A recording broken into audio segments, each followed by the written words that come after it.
And it's just like that. Hey, how's everybody doing? Welcome to episode number 133 of Mirrorless Minutes. That's not Mike on the other side of the camera. That is my workshop and photography buddy, Mark Miller. How's it going, Mark? It's going good. Excited to be finally getting ready to get into spring and get past all the snow and cold. Right. Yeah. Perfect day for this too. Mark and I are sitting here facing probably 6 inches of snow or so that kind of snuck up on us. I wasn't ready for it anyways. I don't watch the news, so I'm done with it. Not looking forward to it. Definitely. And it's been a while since I've had you back on the show, Mark. So I think the last time we shot together was in the fall during a waterfall workshop. Yep. I'm kind of detecting a theme with you and I when it comes to workshops. It usually involves flowing water over rocks. So yeah, it's always a good time too. So definitely. So we're probably going to be talking about that on tonight's episode. And I'm going to pick Mark's brain a little bit on some of his travel photography that he's done recently. He spent some time in California. So it'd be kind of cool to hear Mark talk a little bit about his experiences for that. I didn't tell him that we were going to do that, so he doesn't have those photos queued up. So I kind of ambushed him on that, but that's okay. I experiences there. Just they all tie into what he and I do as far as teaching goes. He was in a new location, someplace he hadn't been before. He did his research and scouting online, got to the location, found the good spots to shoot, and again, adapt to the situation, adapt to the location, and was able to take away some great photos. So I guess first we can kind of start off with that. Just tell us about your recent travel to California, where you went, what you did, and some of the equipment that you used, because that'll tie into what this workshop is going to have in it as well. Yeah, for sure. So back in mid-December, I was fortunate enough to go out to Huntington Beach with my wife for one of her work travels. So I tag along and get to go play during the day while she's working. But we were out in Huntington Beach, and I did some scouting online to find some areas of interest to go shoot. And obviously, like you, most of my stuff's landscape and seascape. So found some really cool spots out there, from Newport Beach, Laguna, Huntington, and California. It's hard to go wrong, man. It's all the big black rocks, the cliffs, and the ocean. Sunsets every night, so it makes it almost a little too easy. Yeah, with what you've got going out there, but it was a blast. I used 7-14 a lot. My 12-100 was pretty much the two lenses I had with me. Got out filter kits. Obviously got Nisi going, so it works great with, sunsets, flowing water. Did a lot of long exposures and all that stuff out there. Right. When we get to the photo share, I'll try to queue up a couple of them just to show. But sure. Yeah, it was awesome out there. I would back all the time. It'd be a good idea. So it's kind of like, when you and I start talking about workshops, it's always pick a destination. So in the case of your wife's work trip, her work kind of picked the destination, and then you got to work researching online. I'm assuming using things like, Flickr and various Instagram posts, things like that, to get an idea of where you wanted to go out there and start shooting. And that's very similar to what's happening here with Hocking Hills, because Hocking Hills is a new destination for both you and I. It's very, very frequently photographed for sure, especially, within the 4-state region here around the Midwest where we're centered. And so I know you and I have kind of talked back and forth, and you've put a lot of research into Hocking Hills as far as the place that we're going to go. And I know you and I have a scouting trip planned in March, and sometime in March we have to nail out which weekend we're going to do it in exactly. But so the whole research side of things has been done, and it's one of those things where I think that even though neither of us have been to that location, and all the pre-planning happens on the front side, all virtually, I guess you could say. Yeah. And we can kind of get away with just a single day down there of scouting and get the lay of the land. And I think it's just based on our past experiences and shooting all these different varied environments and being able to adapt on the fly, that makes it easy to run a workshop like we're going to do down there for this trip. And so I want to talk a little bit about, I'll have you list off some of the locations that we're going to shoot at down there in Hocking Hills, because there are numerous places to shoot down there. And I think if we start name dropping places that are going to be, then that allows people that are interested in attending to start doing their research on their end and start checking out these locations online and seeing if it's the kind of thing that interests them. Yeah, for sure. So Hocking Hills, I mean, you throw it in your Google search and you're going to get all kinds of cool images on there. So it's not hard to find. Some of the main focus points, the highlight areas are Old Man's Cave, the Ash Cave, Cedar Falls. Those are some of the big ones, Conkle's Hollow. And as we go out to those feature points, there's a lot of other stuff in between on the trails. All the trails are fairly easy. You're not looking at real long hikes, but there's little branches off and, you know, other stops along the way that are going to make it all that much more worth it. So it's not like you're walking out to one spot, taking a picture, and then walking to another. There's so much throughout that whole park. So. Right. It's a good point to bring up, because that's kind of something that happens frequently on our workshops, especially in the UP. We'll have a particular waterfall or beach location in mind. And lots of times the walk back is when you start finding other fun and interesting things to shoot.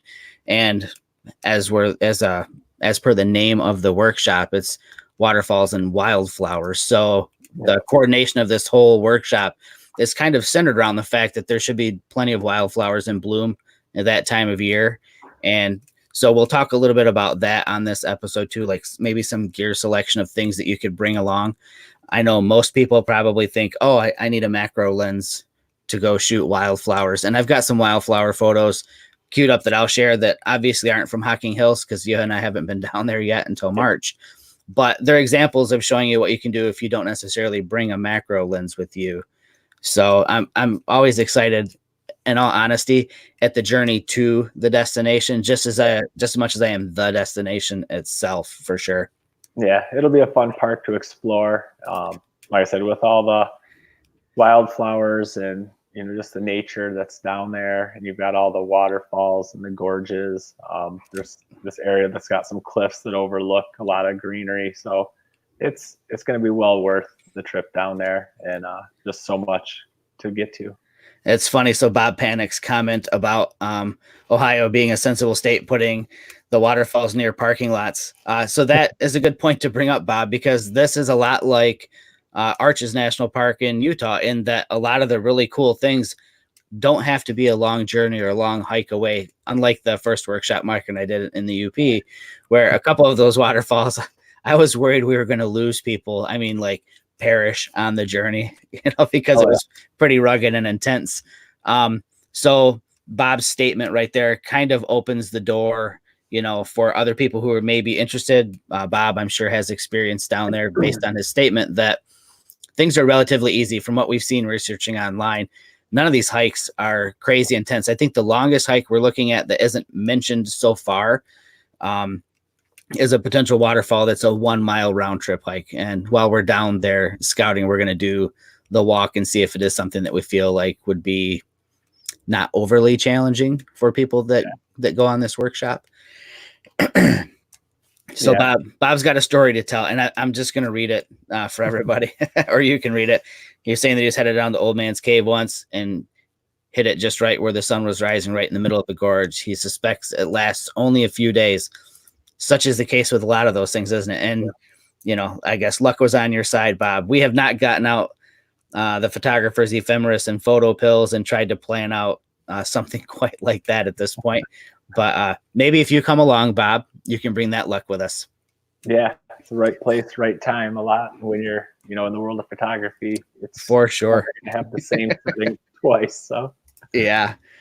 So I think we can I just kind of want to jump into this screen share really quick, and I'll rattle through the photos that I've got. Again, none of these are from Hocking Hills, of course, but they do kind of give you a feel for the type of imagery that we're going to be going after and trying to create while we're down there.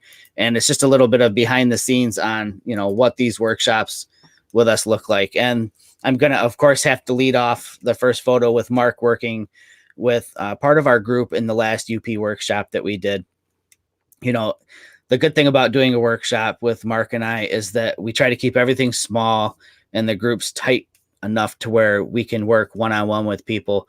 You know, we have people from all different skill levels on these workshops. We have everything from people who are as much there for the social side of it and the exploration side of it that don't necessarily need hands-on work as much, all the way down to people, the young lady in this photo that Mark is working with didn't own a camera. So this was a camera that she had borrowed from her daughter to take on this workshop. So she was quite literally the very beginning of a beginner photographer for the most part. So everybody from that skill level all the way up to the experienced always seems to have a great time on the workshop. So if you feel like you're too new to go on a workshop, that is definitely not the case. And if you're someone who's looking for just the fun atmosphere of getting away from the 9 to 5 and getting away from the normal daily life to go on a photography adventure with friends, you know, again, our workshops are perfect for that. Just another example of just a waterfall photo. This was taken either in Georgia or Tennessee. I'm not sure where I took this one, to be honest with you. But it's just an example of the kinds of things we're going to work on people with that are new to longer exposure photography, how to give you different looks based on your exposure settings, you know, working with filters. If you don't have filters, Mark and I both will be carrying a bunch of filters with us as well. We're trying to coordinate the times at the falls to where we're getting there either early in the day before the big crowds arrive and when the light is still a little dimmer, and staying later towards the evening as the crowds tend to filter out again. And that'll help people achieve longer exposures if they don't necessarily have all the filter equipment. And it'll show you just how to work, you know, again, a little more creatively if you don't have all of the necessary hardware for those kinds of things. And Bob is asking when the workshop is again. So that's April 15th through the 18th. We'll do a meet and greet the night before where we all just kind of, you know, sit down, do the names and faces, the introductions and things like that, and go over what to expect on the workshop. I will be throwing up a like a little ticker that I can do that'll go across the screen like that to give you where you can swing over to find out a little bit more information and sign up as well. Again, the next photo, this would be a good example of, you know, while you're on the workshop, we'll go over working on composition, how to frame your images in such a way that, you know, you learn about leading lines, you learn about rule of thirds, which, you know, I'm not really a big fan of the rule of thirds, but every once in a while we like to play by those rules. We'll teach you how to break outside of those rules. We'll start working with you and teaching you about working on perspective, how a wide angle lens can completely change the look and feel of a scene. This is Memorial Falls in the Upper Peninsula. Probably half the people watching this have been up there. And for those of you who haven't, this is a humongous location. If somebody was standing in the center of the frame, you know, right over in here by the waterfall, they would look relatively small compared to all of this. So we teach you about using different focal lengths and different fields of view to change perspective and get a different look as well. Again, just another example of photographing, again, using an ultra wide angle lens. And I just wanted to go through also, and all these shots, the next shots, none of these were taken with a macro lens. So I just wanted to, you know, express that you'll work with the equipment that you have. And no matter what you have, Mark and I will be able to work with you one-on-one and help you get the best shots possible. So this is just taken with a telephoto lens. It means you have to get a little bit further back from your subject than you might have to with a macro lens, but it doesn't mean you can't get really great close-up images of flowers. And these are all spring flowers that I'm showing, columbine and hepatica. Again, Mark and I will just help you try to find flowers and other things along the journey to the waterfalls so that you walk away with more than just the smooth running water and things of that nature. We want you to get the most out of this whole experience. So while it's waterfalls and wildflowers, if we see animals along the journey and somebody's like, oh my gosh, you know, I've never seen a barred owl before. There's, you know, we notice one in a tree. We'll stop with those who want to stop. We'll work on photographing those things as well. So it's focused on waterfalls and wildflowers, but we are always open to exploring what you want to explore while we're there. Yeah, absolutely. That's why we kind of keep our itinerary fluid. Mm-hmm. You know, we go with what the group wants to do. If there's a certain point of interest that somebody wants to stay at longer, maybe I think last year on the UP one, we actually switched up the itinerary and added places last second and took some locations out. So Right. we're there for your guys' enjoyment, make sure you guys get the most out of it. So, you know, we're going to work with you guys and make sure everybody comes away with good images.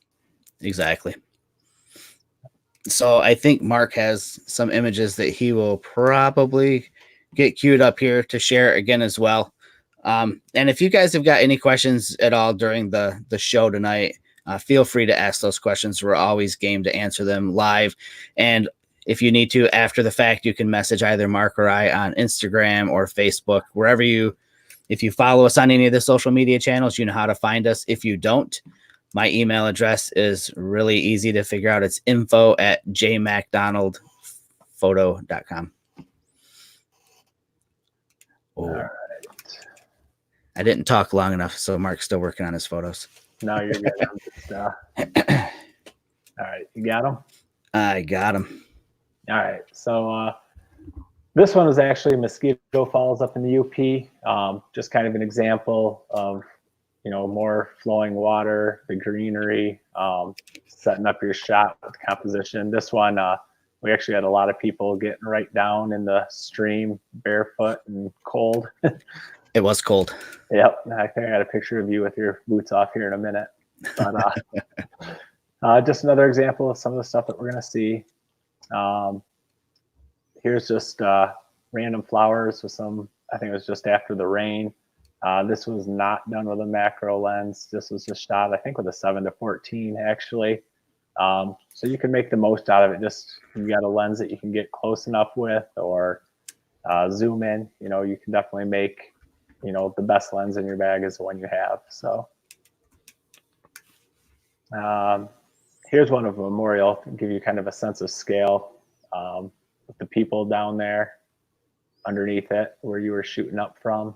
Mm-hmm. And this is 2 years ago on our workshop up in the UP, and these are some of the people that were there working with us. We got them scattered all over, but more of a sense of scale for that waterfall.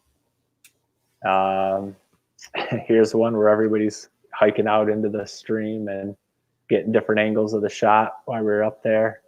So, I mean, you're going to pack accordingly for the weather and whatnot, but if you're willing to, you know, brave it a little bit and get your feet wet, you can get some really good different points of view that others might not be willing to get. And I'm gonna jump out of it.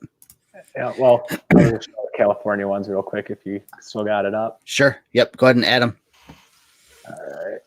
So as Mark showed in those photos, I suggest we'll give out a gear list as things get closer. Once we've got the exact itinerary down, we'll also put out a gear list and suggested equipment to bring.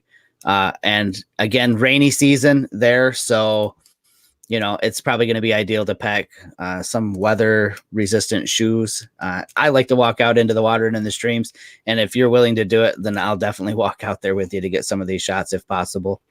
Yeah, for sure. It's going to be well worth it if you're willing to brave it a little bit. And I think on the description, we've got a brief list of equipment and some of the personal things to bring along. But yeah, we'll be sending out an email with an itinerary soon, and we'll have all the details for you guys as well.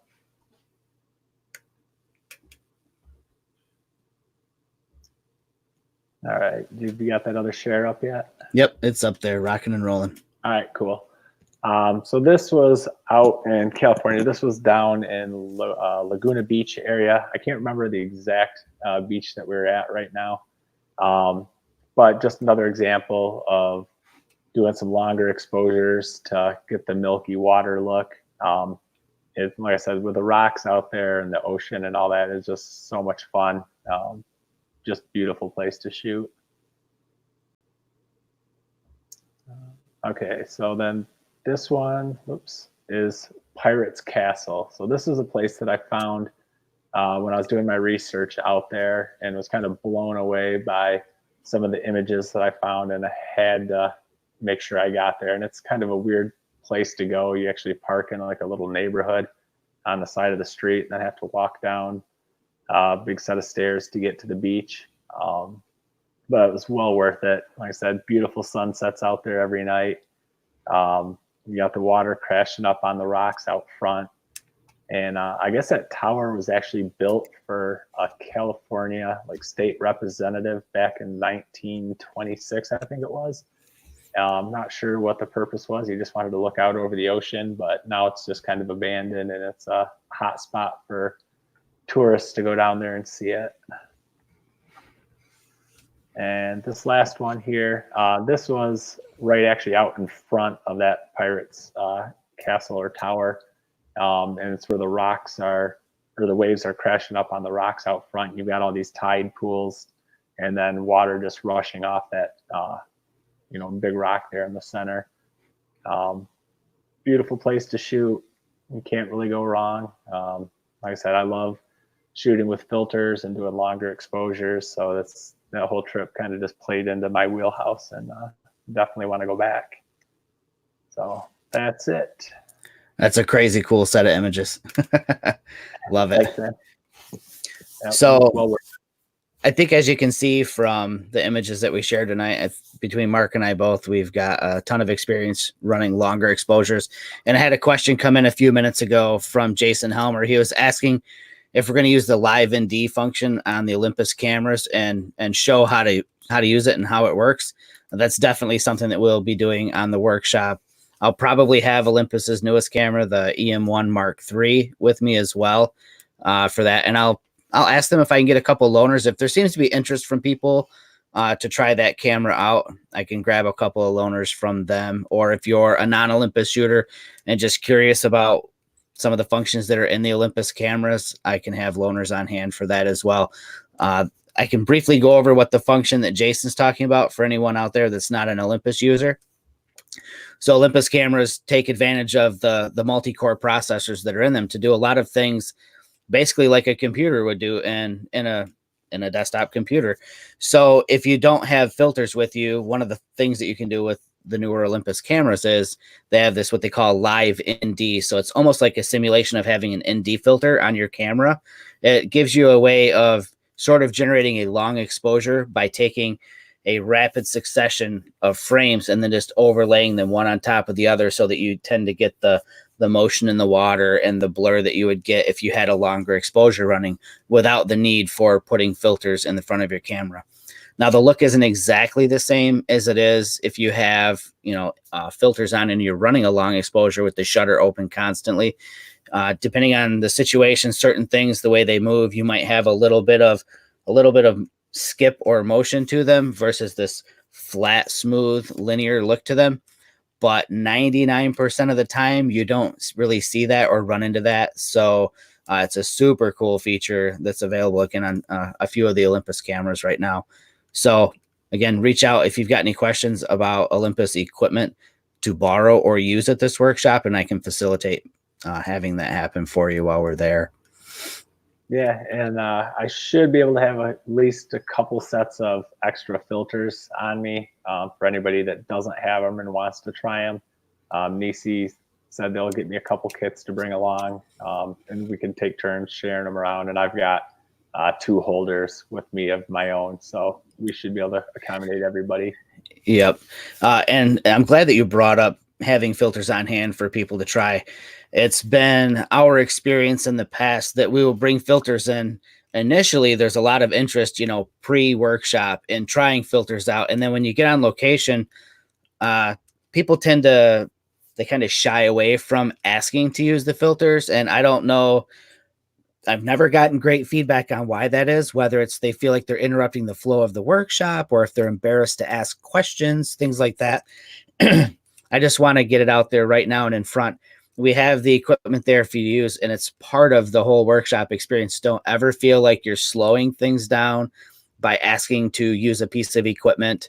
That's what it's there for, and we want you to get as much out of the entire experience as possible. So again, if we have the filters there to use, if we have extra camera bodies, lenses, things like that, take advantage of the situation. That's what it's all there for. Yeah, no, absolutely. It's no point in dragging it all out there and bringing it in the field if nobody wants to get their hands on it. So right. So John Thomas is asking what size filters, and I'm guessing you're referring to what size adapter rings that we have for the lenses. Maybe you can elaborate a little more on that, or unless you're asking what size the filters are that we're bringing. And those would be, I'm assuming Mark's going to bring the 100 by 150 filters. Yeah, the graduated ones will be the 100 by 150s, and then the neutral densities will just be 100 millimeter squares. Yep. And then we've got a whole assortment of the step down rings, so we can pretty much accommodate almost any lens out there for the most part. Yep. So again, just bring your camera and be ready to shoot, and be ready to ask to borrow filters or be shown how best to use them.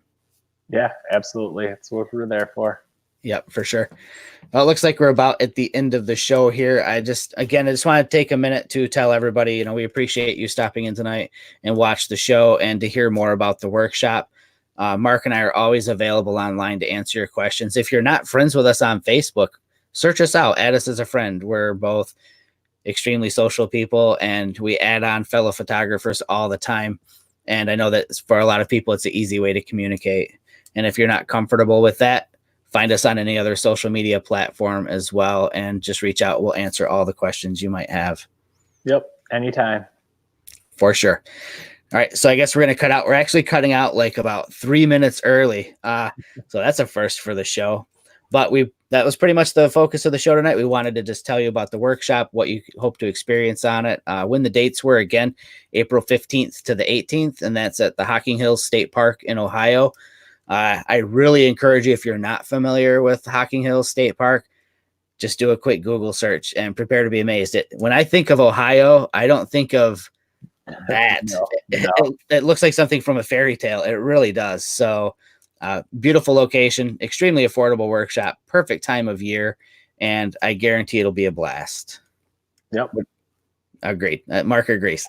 I agree. All right. So we'll see you guys in about 2 weeks. I don't think Mike is back for the next workshop either. Right now, while it is snowing here in Michigan, Mike is lounging on a beach in Maui. I'm not jealous. I promise I'm not jealous. I am. Okay, I am too. Totally. We'll see you guys in about 2 weeks. You take care. And hey, Mark, thanks for coming on tonight. Really appreciate it. Yeah, you're welcome. Thanks for having me. See you guys. See ya.